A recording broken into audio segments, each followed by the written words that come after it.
coming in this afternoon. Aaron, welcome to the Tax Committee.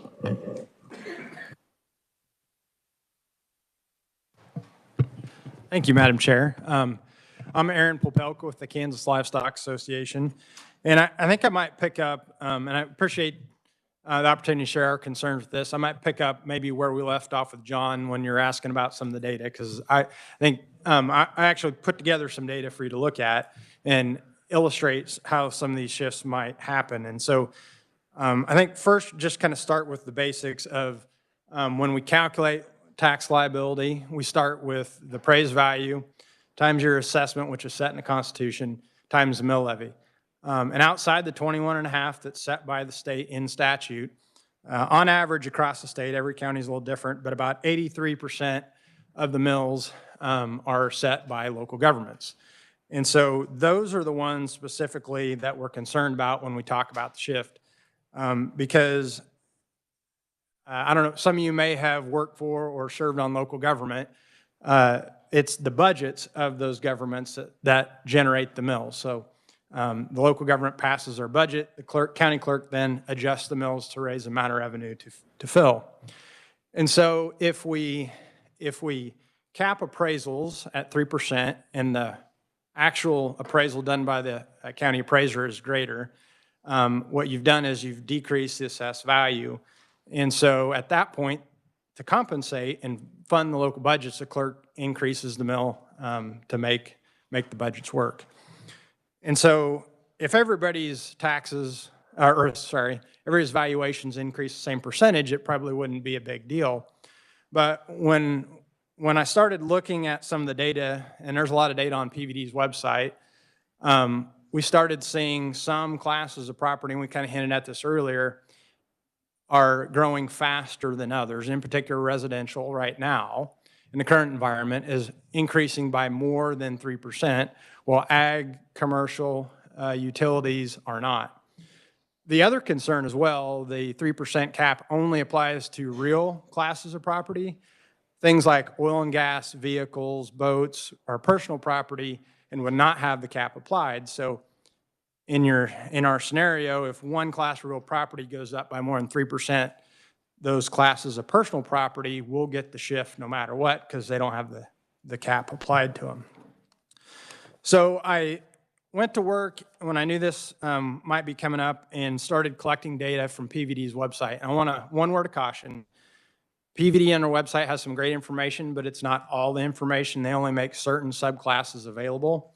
So I used what I had. And at the same time, when I started realizing we don't have it all, I reached out to PVD and working with them on getting all the classes of data and multiple years, not just in my example, 22 to 23. I mean, in fact, they were able to get that data. I believe the chair may have that, where they show how the cap would have run from 2019 to 2024, and I'm happy to supplement the information I have with the actual numbers. If you want me to run one of your counties, I'm happy to do that. But getting to the data, if you flip to the first page, I just started with the statewide, which doesn't mean a lot. I mean, because every county has specific mills, and so really you want to look at counties, and I have some example counties in there. But if you look at the statewide, I ran the actuals and appraised on some of the classes that PVD makes public. And if you get to the yellow box, that shows how the shift would occur. And so on the statewide data, it shows that residential would see a decrease, but ag, if I'm reading my lines right here, ag and oil and gas would have an increase. But then I've also put in some counties where you can see some of these numbers as well. Pawnee County kind of stuck out during that 22-23 as probably one of the largest shifts, where you see over 11% decrease in residential, but ag goes up almost 2%, and utility, commercial, oil and gas all go up over 2%. And then I mentioned that PVD had sent along the full data in over a 5-year period. And so I don't have this for you. I just did this on my own this morning with the numbers. What you see over the last, if you go back to 2019, is because residential goes up, but commercial, ag, and utilities stay fairly steady, it compounds the effect over time. And so I have some number here I can show you afterwards if you want to see it, because I just have the one copy. But in 2020, looking at ag liability and statewide, it's a 1.1% increase over what it would have been if the cap hadn't run. Then it goes to 2.3, then 7.7, then 14.7, and 18.7 by 2024. The reason for that, if you think about it, is... Aaron, do you mind? Sure. Yep.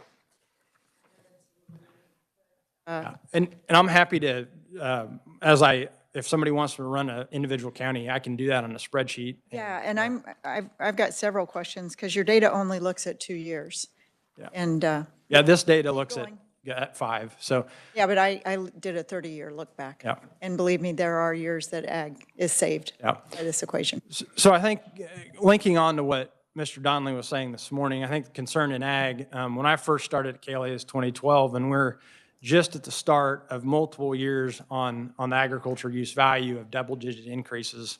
That went on for 7, 8 years, and we're finally kind of starting to tail off. And if we put this into effect and we have the shift, we're going to see, because crop prices have depressed income, a definite shift over a number of years. And I think that's our concern. We've kind of got the increase and now we're shifting it. And again, like Mr. Donnelly said, I think we all understand the pressure on residential. And I know, Madam Chair, you're having a hearing here on the 1.5 mills, and we'll be here to support that.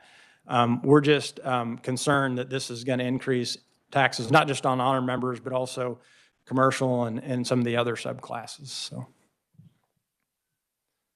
happy to answer any questions. Okay, thank you, Aaron. Do you mind if John gets a copy of that while we're answering questions? Okay, great. Senator Schallenberger. Thank you, Madam Chair. I've got some data. I don't know. I've got this. Is this what you were? Senator, that's when I talked about the data that was on the website. So that's incomplete data. It was just for demonstration purposes. I understand, but I just want to take a couple of an example off of this. So this would be, I don't know if the pages are numbered or not. It should say at the top which Let's county. just take Pawnee County. Okay. We know what that one says. It says Pawnee County. You show with a 3% cap, the assessed valuation went down on residential. How can that be? That's compared to what it actually was in 23. Okay, in 23, in Pawnee County, under residential, you show the assessed valuation at $3,087,000, yada yada. Got me? You with me? On the assessed value, yes, sir. Yes. And over here in the 23 with the cap, you've got it going down. Yes. So you're saying it went up more than 3? Yes. Between 22 and 23, it went up more, and so it brought down the 23 amount. So you're applying this bill retroactively to show that it would have cut taxes. Well, we do know that that's true, because if taxes hadn't have gone up so much, they would have. But this isn't a retroactive bill, so that really should be 3% higher, and then that makes all these deductions. No, I think, I mean, maybe start, and I apologize. I may be misunderstanding it. I'm just trying to understand. I apologize. This would actually be one line on a spreadsheet, but we had to wrap it to make the numbers appear. So if you start at the top, what we're actually looking at is the difference between the 2022 actual and the 2023 actual. And so what we're saying is the 23 actual is 18% more than the 22 actual. And so when you see the 2023 assessed with the 3%, that it's adjusting the 23 so you can compare what 23 would be or what 23 would be with the cap compared to 22. Yeah, and so I'm sorry, Madam Chair. So So if we only got to if we only allowed a 3% increase, this is I guess what I'm getting at. If you allow a 3% increase, there's no reason to assume that the mill levy will need to go up at all. Unless the county just wants to spend more money, we just can't do anything about that. So it would only go up if we actually reduced less than, a 3% increase is an increase. No, well, Senator, the reason the mill levy would go up is because the local budgets, at the same amount, not changing them, if we drop the amount of assessed value to raise the same amount of budget authority, let's say they're at the revenue. We're not, now you're back, bro. We're not lowering the assessed value. We're raising it 3%. So you're making an assumption based on something that won't happen, that this bill doesn't do. So let's say it's 2025 now, and I was the mayor of Baxter Springs, so I do know how this works. And we're going to be revenue neutral. We're going to bring in the same amount of money. And so the homeowners go up 3%. Well, if that's the case, there will be no increase in ag. As a matter of fact, it should go down. It depends on what the other classes of property did in relation Right. to. No, that's right. Yeah. So what we're talking about is a shift within, not necessarily that the budget authority is going to go up. It's just who's paying to make the budget authority happen. But a 3% increase would not require any mill. It should be a reduction in the mill levy if you remain revenue neutral. Were the cap not in place and the actual appraisal residential then the homeowner to picks up happen, a lot, and then you guys get a bigger break because you're not assessed at market value. that's true, but the same holds also for commercial property if you look at the numbers that we're running. It sure does. And I think the issue here is, think back to the recession, that time period where ag was seeing double-digit increases with the formula, while residential was fairly depressed because of the recession. And so these shifts can happen all the time. And I think our concern is we do this right now. We've kind of hit a pinnacle here, and it will definitely shift it within the mix of taxes. And I won't belabor the point, but if I can make one more point. I was actually here. So I was actually here in 1986 with reappraisal and classification. I was actually here when the land use values were put in. I remember what was said. And what agriculture wanted to do was they want to say, look, we can't stand a big increase in valuation. Joe Smith comes in and buys this farm for $6,000 an acre. Grandma the farmer can't pay a big increase. We can't be appraised at market value. We have to be appraised at ag use. And so we gave a rolling average. So it can't go way up, won't go way down, so there was consistency. All I understand this to be is there can't be a big increase. It can still go up 3%. The county will still get more money if they want to raise the mill levy, but I don't see how this is unfair to oil and gas or to ag to try to get some protection to commercial and residential. And I know what I do understand where you're coming from. Yeah. But and I think from another part to this. Our perspective is, I think if we could avoid potential shifts, if we just cut the statewide mill levies, that's the most direct, applies across the board. And you get a bigger break. Sure, everybody gets one at that point. Yeah, I understand. Thank you very much, Manager. Thank you, and thank you for the questions. And I do know that there are years, if you do a 30-year look back, because I would not want to harm agriculture in any way.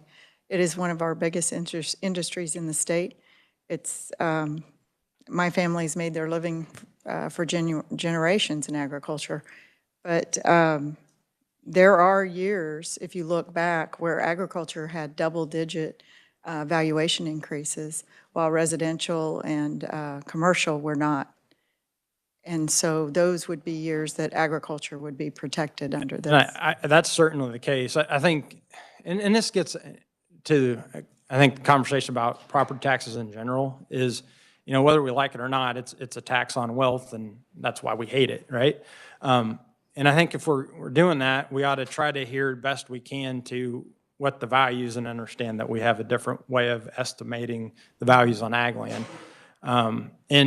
And if the values aren't right, then we're happy to have that conversation, work on it, or even you mentioned trying to smooth it out. There may be a way to get to maybe an average that doesn't cause an immediate shift, like a flat, hard cap would be, and I think we're happy to have those conversations. The problem is have been having those conversations for 3 or 4 years now, and nobody's come up with a solution.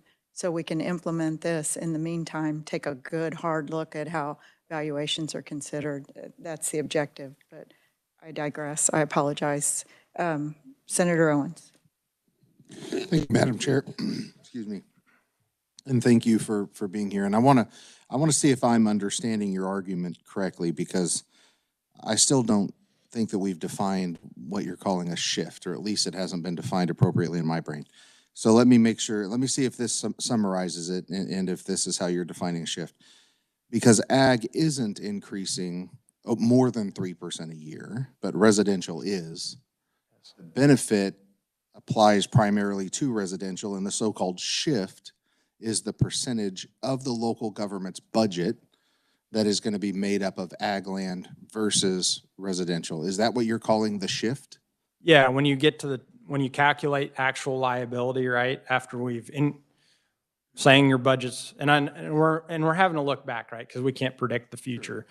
But looking back what the budgets are, and then when we recalculate the mills, it ends up, the residential pays less in total tax liability, and agriculture, commercial, utilities, oil and gas end up paying more in liability. And yes, we're looking back using past numbers, which is probably imperfect, but it's hard to gauge exactly what's going to happen tomorrow.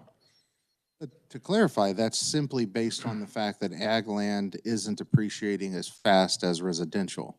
And so this shift is really, to me, it's not that ag is paying any more, because they're not. They're paying, in essence, the same mill levy as others. No, you would be paying more, because if you go back to that formula, liability is your valuation times your assessment rate times your mill levy. And when mill levies, so on residential, you're decreasing the amount of assessed value you would otherwise have. Assessment rates don't change, but the mill levies have gone up to compensate for that loss in assessed value that would otherwise be there on the residential. So when you increase the mills, and ag doesn't change their valuation because we're below 3, we actually end up paying more. Okay, but does that not then shift the onus on the locals as to whether they actually want to raise their mills and tax ag more? So wouldn't that be ultimately a local decision? No, because the locals just set their budgets. The clerk sets the mills to raise enough revenue to fund the budgets. And wouldn't that prompt and I'm sorry to drag this on, then wouldn't that prompt the locals to possibly decrease their budget so that they wouldn't have to increase the mills? Well, one would think, but again, let's say I do my budget at the revenue neutral rate, I don't have to have another hearing. I don't know that would necessarily happen. Okay. I'm beginning to understand your point of view. I'm just not 100% sure that it makes sense in this context, but thank you. I'm sure we'll have more conversations. Thank you. Senator Klemp, then Senator Schallenberger. Thank you, Madam Chair, and thank you for presenting. So if I'm looking at the example that Vice President Schallenberger was talking about, and I'll build on that for a second, there's a $50 million decrease on the top line for residential in the yellow for Pawnee County. And my assumption is you take that 50 million and you're saying it has to be disseminated across the others, as that is an assumption, if I'm using that term right, is being made that it will be dispensed over those other categories because they have to make up for it somewhere. Is that the assumption that's in here, or that's what's going to happen? Well, that's what would happen to make the budgets funded at their budget authority. So it just As historic, I'm sorry, in this historical number, if we're looking back, you're saying they wanted that 50 million and it needs to come from somewhere. correct. I'm not sure I agree with that assumption, but I understand it now, so I can understand what you did here. So I didn't realize it was more of a clarification question. Thank you. Senator Schallenberg. Thank you, and I appreciate it.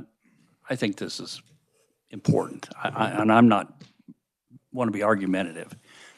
And everything you said is right. I'm not denying anything you said, but that assumption, the error in that assumption is that's looking back, it's irrelevant, because residential is assumed under this bill that it will go up 3%. And if it goes up 3%, then all the other assumptions that it's going to be passed out to somebody else goes away. In reality, if it does go up 3%, and it's in a year when ag went up 1%, they get a bigger break. That's just the way it is. So if you want to assume that it's going to go down, it's going to be spread. The commercial property owner is going to pay more. Some homeowners will probably go up who didn't have an assessed valuation go up, and they'll pay more. But the assumption I think that we all can assume here is that if we set a 3% cap, it'll be 3% every year. It's going to go up 3% every year. And probably everybody's will go up 3% every year. And so we may not be helping as many people as you think, but at least it's something. So I appreciate you being willing to stand here and take this from us, but you're not wrong. I don't want to, but the assumptions, you have to look at this objectively. And I do appreciate you, Aaron, standing for questions. This is important, and I know we're going longer than we usually would. But it is important that we understand where you're at. And I do have a few questions, because looking at your charts and your numbers, which I appreciate you supplying. Which one are we? Ones that you handed Okay, out yeah. in yellow.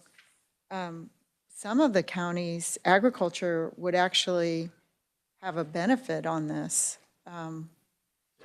Yeah, and I think So yeah. it's not statewide, a one-size-fits-all. Right, and if you look at every county is different, and a lot of that, I think, Senator, is based on, grass-based versus cropland, because right now, the cattle side of the equation is doing a little better. So you see some counties, like I live in Wabaunsee, theirs is probably going to be a little different than, a heavy crop county.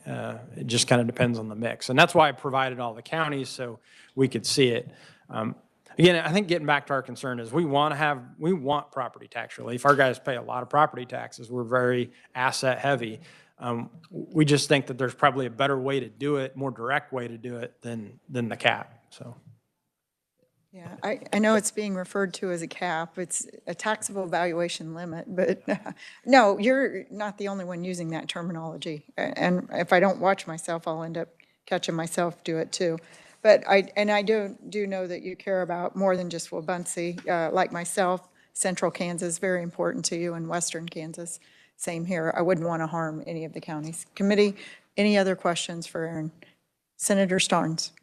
Thank you, Madam Chair, and thank you again for presentation. Just again, referencing, you will be able to provide us our counties. So for me, Riley County, I can see that data where?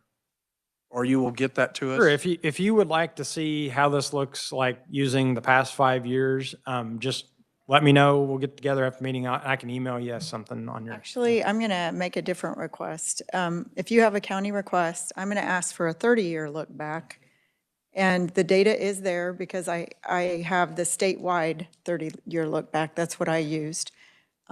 So I know that's a little aggressive, but I'm going to ask PVD for that information. Or I'll go through Eddie, and then and he's just going to pass it off to PVD. So, but Eddie, I have your phone number, so we'll make that request for Riley County. Is there any other county that would like that request? A 30. And Wyandotte and Leavenworth County. Okay. Any other county? Johnson County, a 30-year look back. And then the statewide 30-year.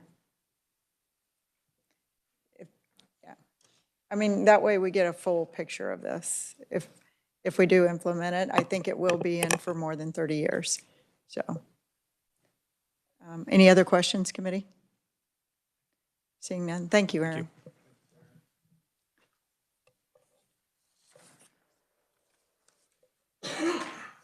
Mark Toom, welcome to the committee.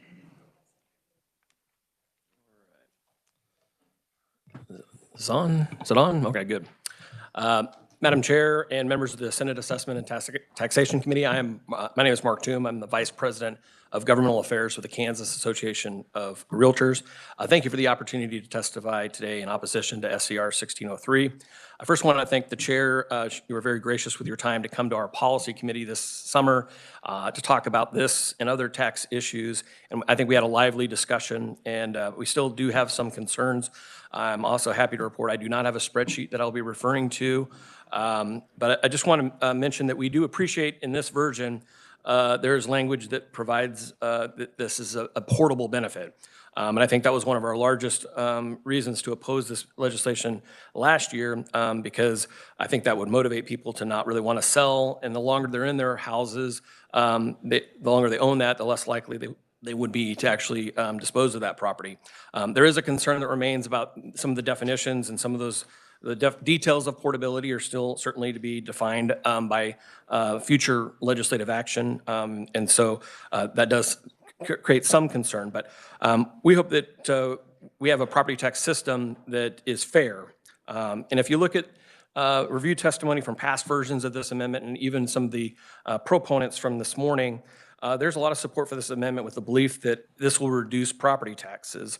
And while realtors support and advocate for property taxes, doing so dozens of times with testimony, this amendment does not provide direct property tax relief. And I think it really gives, I think, the voters, if they were to see this, a false perception that they'll pay less in property taxes. And I think, as mentioned earlier, property taxes is a formula. You essentially have the valuation of property times government spending, and that equals, that property tax obligation. This deals with one half of that equation, does not deal with local government spending, and so local governments are still free to spend all that they want. You just have a different base. You're just playing with the base of who's being taxed.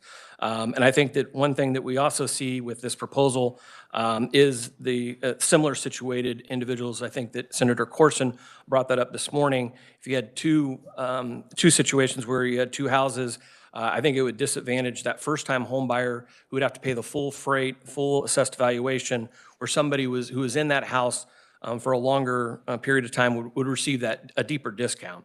And so we have some concerns there. I think that's even particularly more of a problem in high growth areas and among more desirable properties. You see that properties that are more valuable, there's a reason that they pay more for their taxes. It is fair for a more valuable property to actually pay a higher price, similar to if in a sales tax situation, you have more, if you consume more, you pay more in sales tax. And now we can do a lot more, I think, in the area of assessments and appealing assessments and the distortions of that, but it is a fair system, and I think that when you have it reset in those ways, you could create inequality within the system. So for those reasons, we do oppose SCR 1603 because I think in particular it would disadvantage first-time home buyers. Thank you very much for your time, and be happy to answer any questions. Thank you, Mark. There's plenty of questions. Right. Senator Owens. Thank you, Madam Chair. Thank you for indulging me. I have a lot of questions. I have a lot to learn. First of all, same question I asked at the Farm Bureau. If there are 20-odd states that have something similar to this, do you have data to show where those states actually received a reduction in home selling and buying as a result of this passing? I think there's certainly the portability part, I think, probably prevents that. I think you see Florida, I think, as a portability. So the benefit can, when you buy a house, that benefit goes with you to your next house. And so it doesn't just. Excuse me. That I'm sorry, but I need to correct this because the statement you made that it hurts first-time home buyers also, that portability is not defined. It could stay with the home. It could. Right. If it So stays with the that's to home, then it be doesn't defined. disadvantage first-time home buyers. But it's all, right now, is one word is portability is in the amendment. And so it's still left to be decided by future legislatures. So Okay. that's I unknown. just wanted to You're make absolutely sure. right. So go ahead, Okay, continue, so Senator back to Owens. my question. Is there data in other states that have passed this that show that it negatively impacts home selling and home buying? I would have to take a look at individual states because I think when you compare states to states, everybody does it a little bit differently. They rely on property taxes in different ways. I mean, I can pick and choose great things from states that I would love to have here in this state. More voter-driven. Oklahoma has a lot of voter-driven levies just for the authority, or even supermajorities of governing bodies to exceed certain authorities or a level based on inflation or just above year over year for your budget. So I think there's a lot of things we can do, but it's very difficult to compare other states. But I think home sales, I'm not sure that they've been dramatically affected when you have portability. I understand, but realtors are a very large organization. My daughter's a realtor, so I'm partial to realtors. But there would be the access of data. If somebody out there has done what we have done, their Realtors Association would have the data the next year to show home sales decreased. So that's part of what I'm asking you. If you could reach out and show me data that actually does happen. I realize every state's different. I realize some rely on property taxes more or less than others. But if you're making the argument that this could impact selling and buying of homes, show me some data to prove it, because other states have went through it before. So that's one question. If you would, I'd appreciate it. And you're right. I don't think that there's anybody here claiming that this is going to reduce property taxes now. I think there's another bill introduced for that conversation, which arguably should have passed last year, which is the 1.5% or 1.5 mil reduction, And we're which supportive of that. would be very, very clear. This is likely, though, to reduce property taxes and the rate of increase going forward. And that, I think, is the whole crux of this. Finally, and a last thought on something that you said. When a first-time home buyer is going to buy their first house, they're dealing with a lender. That lender nearly always, at least always in the instances I have seen, requires that property taxes and insurance go into escrow so that they can make sure that those are paid. Sure. That PITI, property taxes, in property, principal, interest, taxes, and insurance is all part of that formula of whether they can afford it, right? The debt to income formula, and whether you fit into that magic box. They're not taking into consideration, and that lender's not taking into consideration, what if their property taxes goes up next year by 15%? Can they afford that, right? So at least here on a first-time home buyer, they're going in eyes wide open, knowing exactly what to expect on their taxes for at least that year. Being able to project that and know that at a maximum on a residential property, they're looking at a 3% increase, I would argue actually is a much better equation for a first-time home buyer, because then these huge 10, 15, 20% increases year over year aren't coming as a surprise to them or negatively impacting their pocketbook. Well, local government is still free to tax, so it's just this base that you're changing. So it's not like if it's limited at an assessment limitation of 3%, it's not like that's a cap that your property taxes will not go up by more than 3%, because local government is on the other side of the equation. They're free to tax as much as they want, assuming they can still get elected and make it through a revenue neutral hearing. But there's nothing that says that taxes are going to be somehow stopped at 3%. I think that the voter, when they see this, they're going to think that, well, I'm voting for this because there's no way my taxes will go up by more than 3% a year. And that's not the case. You're 100% right. That is not the case, but it certainly does set an expectation or a baseline that I think will impact that. But you're right. I just am concerned that, implying that somehow this is going to negatively impact somebody going in to buy a house as a first-time home buyer. There's other people that are involved in that transaction to make sure that their numbers do work. And so I don't see that piece quite as well. But thank you. I appreciate it. And if you could provide any information, I would really appreciate it. Thank you. Committee, any other questions? I have a couple, and I didn't mean to correct you on that, but the transferability is not defined in, and the reason was because we wouldn't want to have to come back for another constitutional amendment. That's why it was allowing the flexibility for the legislature. I find it interesting that you gave the example of the two homes that are sitting side by side now, and that they may have different market value or have different taxes because of this limit. Well, don't you think that that occurs now because of the different market values not accurately being assessed? I think there, and we've had this discussion, I think that there are certainly issues with our assessment process. I think that there, we certainly want to go towards fair market value, and that is sometimes difficult to realize. But I think that having a system that doesn't rely on that fair market value, and I think it creates distortions. It would create a distortion. The two properties right side by side, if it's growing at a rate 3 or 4%, I think that creates further distortions the longer it's in place. So I'm going to give you an example of, and you've heard it, I'll let the committee hear it. I literally was at a funeral a month ago, and a gentleman from my district comes up to me. The funeral was in western Kansas, but he was from Ottawa. His neighbor built $1 million home, and his property values went through the roof because of his neighbor building $1 million home. He didn't do anything to his home. And he said, Karen, when are you going to work on that limit again? I said, well, I don't think we're going to. So what do you say to that gentleman?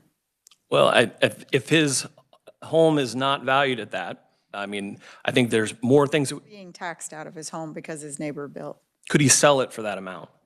Then that's an issue. I think that we do need to strengthen the BOTA process to make those appeals more expedited and easier for taxpayers, because by the time you educate yourself on how to do one of those appeals, you sometimes miss deadlines and there's a backlog.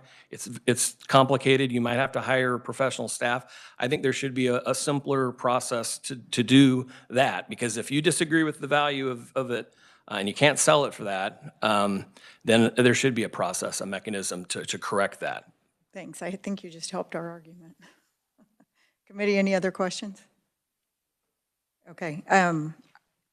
I did have a couple others, but I just appreciate you guys willing to have the discussion and your input. Thank you. So if you do see anything else that you see that could improve it, we're all ears. All right. Thank you very much. Thank you.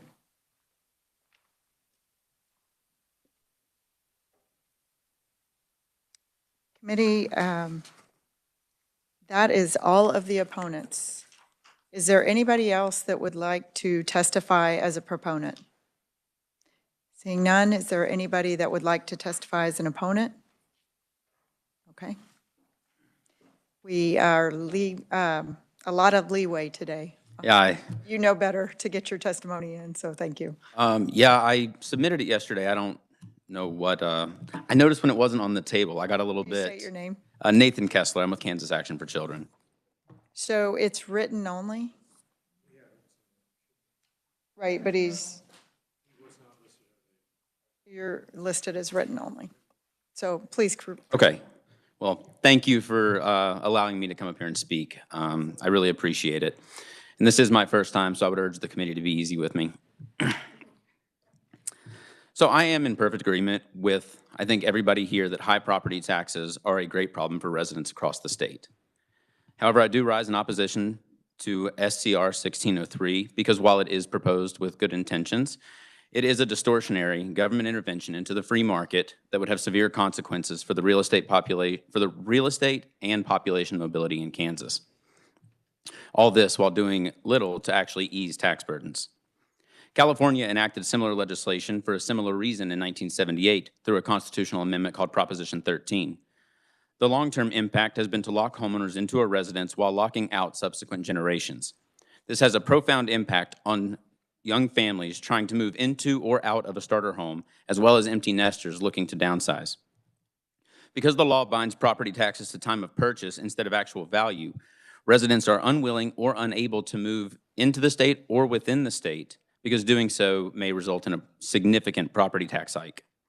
So as a result, there is a disincentive to purchase property in the state with such a policy. On page 2 of my written testimony, you will see a table that perfectly illustrates this market distortion.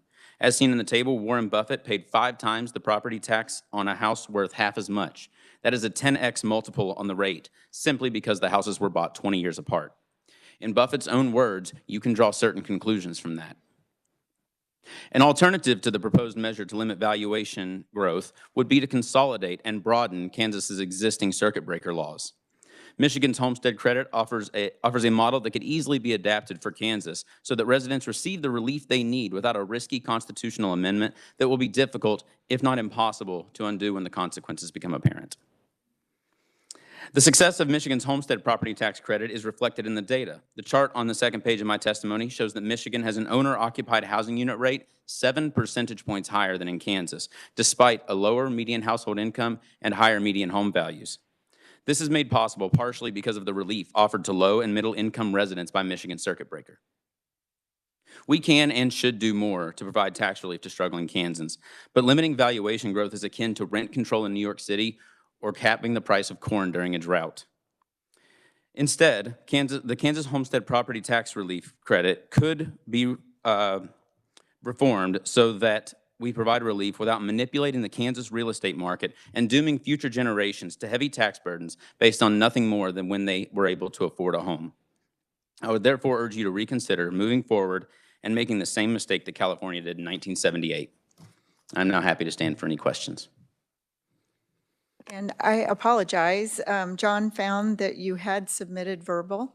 It wasn't on our list as such, so thank you. Well, I appreciate your flexibility. Yes, absolutely, and thank you for testifying. It's always good to hear from anyone. Committee, any questions? So, Senator Ware, I apologize. Yeah, I'm clear over here at the end. Well, you know, I appreciate what you're talking about there, if I understand it, and I think we all agree we have to do something. It looks like perhaps you're suggesting yet another option for us, and that what about how can we get more information on Michigan? Do you have that, and what the details of it and how it worked, and how that might apply to Kansas if we were to consider that? Sure. So yeah, that's exactly what I am doing, is providing a sort of alternative. I do have plenty of information on the Michigan Circuit Breaker that I'm happy to provide now, later. You know, I can provide with links, or we can just hash it out right now. So who pays for the circuit breaker? So, I mean, it would be a very similar system as like the homestead credits we have now and the Save Senior. So yeah, it would be through the income tax refund system. So it's a shift to taxpayers. Well, You're getting state Kansans who pay income tax to pay for property tax relief for others, which is what the senior citizen, the disabled veterans, all of those programs do that. Sure, and this would essentially overhaul those programs, consolidate them, and streamline the process to make it a little bit easier and more efficient. Committee, any other questions? Yes, Senator Peck. Thank you, Madam Chairman. I'm sorry, I do not understand the wording of your fourth paragraph. This distortion occurs because property taxes are tied to time of purchase instead of actual value. Yes. So when they purchase it, they're not paying the value of the house? Well, they would be, but then their property taxes from then on would be linked to the date that they purchased that house, as opposed to its fair value. So they paid more for it than it was worth? No, their taxes don't rise at the same rate as the fair value because of the assessment limit. If the value of a home goes down, which does happen, the assessed value still goes up sometimes. I'm just struggling with that paragraph particularly, and you imply that it would cause residents to be unwilling or unable to move. Well, with the transferability, I guess I don't see that as an issue. Can you help me understand, or did you not understand that there was the transferability? No, I am aware of the transferability. And, you know, as has been established, that is not yet defined. So if we want to define it as the owner can take the credit with them, the benefit that they've earned with them, let's take that as an example. Them being able to take their benefit doesn't help the new homeowner, like the renter trying to buy their first home. And so if they're unable to sell that house because of the taxation assessment reevaluation, then they're still locked into that house because there's no buyer. Essentially, proposals like this affect consumer behavior. They're not locked into that house because they can reduce the price of the home. I'm sorry, Madam Chairman, we could go on and on. I will tell you, I do appreciate at least the fact that you have provided an option. I don't like it, but at least you've provided an option that most conferees have not. So Well, maybe if we get the opportunity to talk, you might like it a little better. Chairman. Thank you. And I guess Senator Owens. Yeah, if you don't mind, I wasn't going to say anything because trying to not be too hard on Nathan. I do. I appreciate you that. bringing this up. California's seen an awful lot of growth since 1978. I mean, Sure. that is when you look at what they did. I mean, arguably, if you look back to 1978, California made a great decision because of the growth of their economy. Not that I agree with much that California does, let's be clear. And so that's to be taken into consideration. The second question is, does this allow you said the law limits assessed valuation increases to 2% annually. Does that mean they're only allowing a 2% tax increase annually?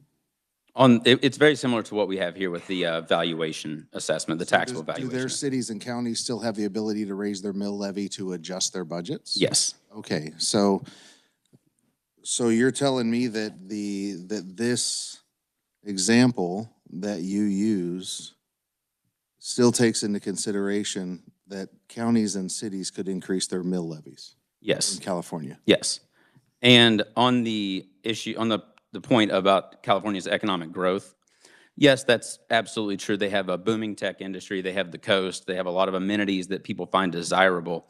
But I would point you to their owner-occupied housing rate of 55.9% as evidence that this policy makes it very difficult for people to remain living in the state or to remain in the home that they want to get. I'll tell you, that would certainly make a retiree on a fixed income still be able to stay in their house under the example you've given. Well, I would argue that the circuit breaker would also do that, especially under the provisions of the Michigan circuit breaker that allows for up to a 100% refund on the excess property tax paid past 3.2% of annual income. I'll have to research that. Thank you. So what would the fiscal note be on that circuit breaker for Kansas? So I actually do have ITAP doing a run on that, and I'm happy to provide that information the moment that I get it. Please provide it to John. Absolutely, I'd be happy to do that. Yeah. And whenever we It do, doesn't have to be an either or. I Sure. mean, we can do this and that. What would you say to that? I would say that if the goal is to provide property tax relief, the circuit breaker does that. This has a distortionary impact on the markets, and so there is still the issue of that distortion. I keep hearing conferees say that, but nobody's brought any evidence from other states that have this implemented or a similar program implemented. Well, I mean, the table of the Warren Buffett example perfectly shows the distortion there.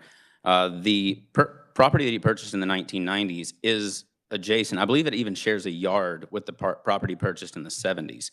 And he pays a 10x multiple on the tax rate for that house. So I'll pose to you the question I said to Mark then. What would you do with the gentleman with the $1 million home that came in and he can't afford to stay in his property anymore? Sure. So you made the point that he wouldn't be able to sell the property for what it's now being taxed at. And Mark made the point that, making it easier to, appeal those is part of it. But also, if we just ensure that the taxable valuation is more tied to the market valuation, so like if they can't sell the house for what they're now being taxed at, then that means their market valuation is not that high. at which point we should look at a reassessment of that, absolutely. There's also that circuit breaker option where any excess they pay can be partially refunded to them. So that helps to avoid that taxing out. So I'm going to bring up another example. I was going to ask Mark, but I decided not to. So one of my constituents called me on this. They love the bill. They want the bill. They had their neighbors, their friends, $380,000 valuation on the house they've been paying property tax on. They're in their 80s, their 90s. They did not have the capacity to challenge it. They just paid the bill. They were able to pay the bill, so they weren't moved out of their home. Mm-hmm. They died. They recently passed away. Sorry to hear that. The house sold for $100,000 less than that valuation that they had been charged at for those years. This 3% would have helped them. What do you say to people that are, because there are more Kansans in that situation? I would again point to the fact that the circuit breaker provides a refund, especially to seniors, for up to 100% in excess of a selected percent of their income. In Michigan, it's 3.2. It could be 3. It could be 3.5. And then they're able to get that money back. But you're assuming we can get that passed. I mean, I would say that we're also operating on the assumption that we can get this amendment passed. Agreed. Committee, any other questions? I know we debated a little bit, you guys, but I think this is too important of an issue not to hear all sides of it. So I very much appreciate you guys. I wish the proponents could have had more time this morning too. We rushed them a little, but I'm glad you guys had all the time that you needed to give your arguments. And I'm glad you had all the time to ask questions and understand the issue. So I look forward to talking with you all more. Thank you. Thank you. Is there anybody else that would like to testify as an opponent? Any neutral testimony? Eric?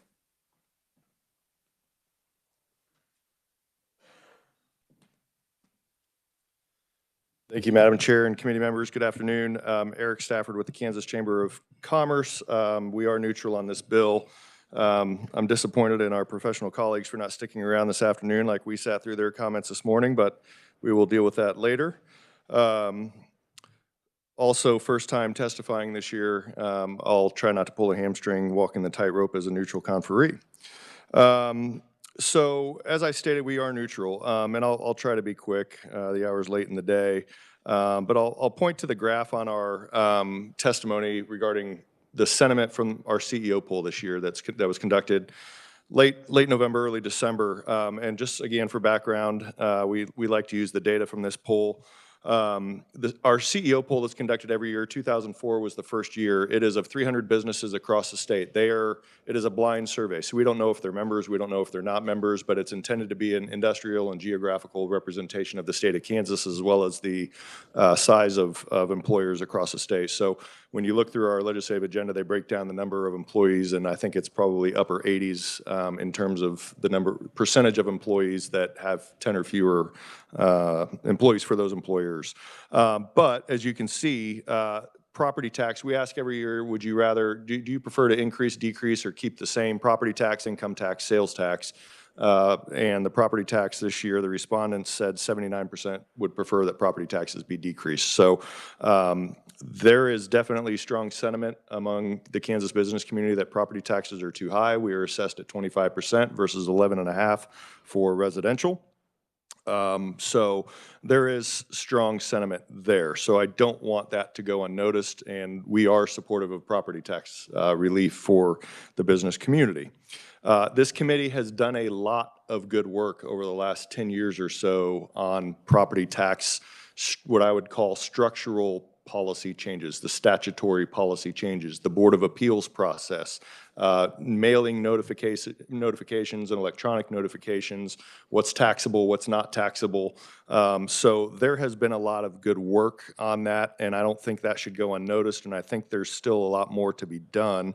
Our neutral testimony centers around the concerns from, I think, some of the opponents related to the cost shift on agriculture, where ours is concerned about a potential cost shift on commercial properties where you're limiting the amount of income that can be collected because of you're limiting the valuation increases. And as local governments set their budgets and they have to determine where to go, when you're restricting the amount that it could be increased, I would agree. He's not here. Senator Schallenberger's comments, hypothetically, local government should lower the mill rates, but as we all have this strong sentiment about property taxes, that's part of the problem is they're not. And so that has created the strong sentiment. Local governments blame you guys, but you guys don't set the mill rates. You guys don't set their budgets. I think a lot of this is driven by the fact that Kansas has the second highest per capita in the nation, government sector employees per capita. So I think some of the structural changes are probably tougher policy decisions that might not want to be tackled in terms of, do we need 105 counties? Do we need 286 school districts? Can we deliver government services in the same way at a more reasonable cost to the taxpayer in the state? When you look at what we spend per capita, our numbers are much higher than those states that are much more competitive. South Carolina, for example, I just know this data because I was looking at it recently. They spend roughly $4,600 per capita on state taxes. Kansas spends $5,700 to $5,900 per capita. So our spending costs and what it takes to deliver service on a per capita basis is significantly higher, largely driven by the amount of local government that we have, which feeds the need for higher property taxes. Ultimately, I mean, that is our main concern. I don't stand here today saying I have data showing that that will be the result. We just don't know. And that uncertainty is why we're here. But we do support the efforts of the committee to continue to look at and find ways to provide property tax relief. This is a big concern for Kansas businesses, and their property tax burdens are significant. So we just have uncertainty of what would happen to commercial property. It might be a good thing. They are under the 3% limitation under this constitutional amendment. We understand that. But as local governments, hypothetically, if they don't lower the mill rates, what does that do to commercial property? I think it was Dave Trobert this morning from KPI who talked about the growth of burden on residential property. I think he said 39 to 55% over 1992 or 1997 until today. How many more units of residential property are on the tax rolls today than there were in 1992? That has to be a significant portion of the reason why residential pays a larger percentage. There's just more residential properties than there are commercial properties. So if there are more residential properties on the tax rolls, that has to have an impact on the cost share that residential has seen grow in the last 20, 25 years. So I think if we are going to analyze that data in that fashion, I think you need to look at the actual changes in terms of what has the growth of residential property actually been in the state in terms of the number of units that are taxable. Commercial, obviously we've had growth, we've had new investment, but there's just not as much commercial property as there is residential. So the concern over that tax shift, that is the main concern. Again, I'm not standing here saying that that will happen. I don't know. I don't have the data to show that. That's just our underlying concern. That's why we're here as a neutral party. But we do support the spirit of it and the concept behind it, and understanding that what's driving the conversation that you guys have had today on this constitutional amendment. We appreciate Senator Tyson and all her work. For the new committee members, would love to sit down with you and talk to you guys about the structural policy changes that have taken place. This has been an area that has been a big point of focus for this committee. There's still more work to be done, but I don't think you can forget the history of what's happened on the property tax for machinery and equipment, what local units of government were doing, going above and beyond, trying to turn personal property into real property, and the amount of litigation that had to take place, the artificial valuation inflations that local governments were placing on commercial taxpayers that had to get appealed through the Board of Tax Appeals. Those have all been successful. So I think there are some structural issues. Mark highlighted some of those in terms of the BOTA process and the valuation process that I think you guys have taken a look at and continue to take a look at. that are also reasonable alternatives to consider when providing property tax relief for Kansans. So I hope I walk that line well, and happy to answer any questions for you guys. Committee, any questions? I have one. You mentioned all of the real estate that came online. That's one of my comments that I've said quite frequently. And that actually dissuades or disputes your argument, because as new residential properties come online, there is more assessed, more valuations from that property class. And therefore, as the homes continue to grow, which if anybody's been to Johnson County lately, unbelievable growth there. And so that actually helps keep it off the commercials in this scenario. Theoretically, No if they were to theory lower to the mill it. rate as they grow their tax base, You're which gonna raise the- local units of government, quite honestly, haven't done very well. And you guys have no control over that. But they blame you, but you guys have no control over that. And yes, you are right, because it's the same thing. It's the same concept. You're broadening the tax base, right? And you have more tax base, and local units of government should be lowering the mill rates. That's why the tax lid had so many problems with it in terms of the exemptions that were in place for, fire and safety. There are all these reasons that we have to cover this, because what happens if healthcare costs? Remember when they would bring a bill to include their health insurance? Like, well, premiums are rising. Well, premiums are rising for private insurance, but we also have to pay property taxes too, and you guys don't. So there are the feedback we're receiving. I think that the truth in taxation law in its short time is working well.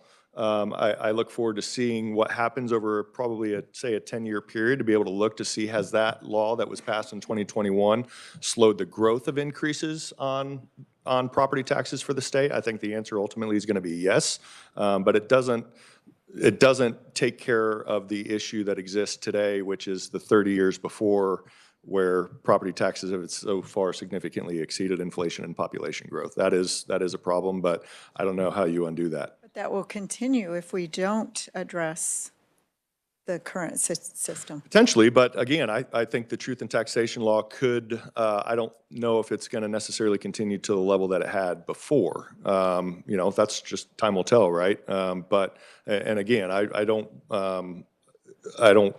deny that it's still not an issue, because it is. And obviously the sentiment from the business community shows that. Yeah. Any other questions? Did you have a question? Okay, thank you. Yep, thank you, appreciate it. Testimony appreciated.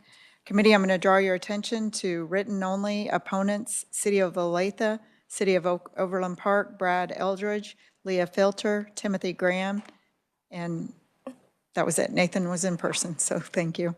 Neutral testimony, written only: Senator Kenny Titus, Spencer Duncan, Jay Hall, County Appraisers Association, and Martha Smith. Is there anybody else that would like to testify? Committee, I know the hour is late. It's very much appreciated. We will be working this legislation, so everybody knows, Tuesday, 9:30. We will begin with working SCR 1603. We will have hearings on the 1.5 mil and a hearing on the property tax exemption, personal property tax exemption. On Tuesday also, I plan to work those Wednesday if the hearings go well. If they don't, if you guys have concerns, we can hold off working them. But committee, any questions? I know it's an aggressive agenda. I was asked to get bills out quickly so that we'd have something to work on the floor. That's what we're doing. So, committee, thank you for your work. Thank you for your hard work, and have a great weekend. We're adjourned.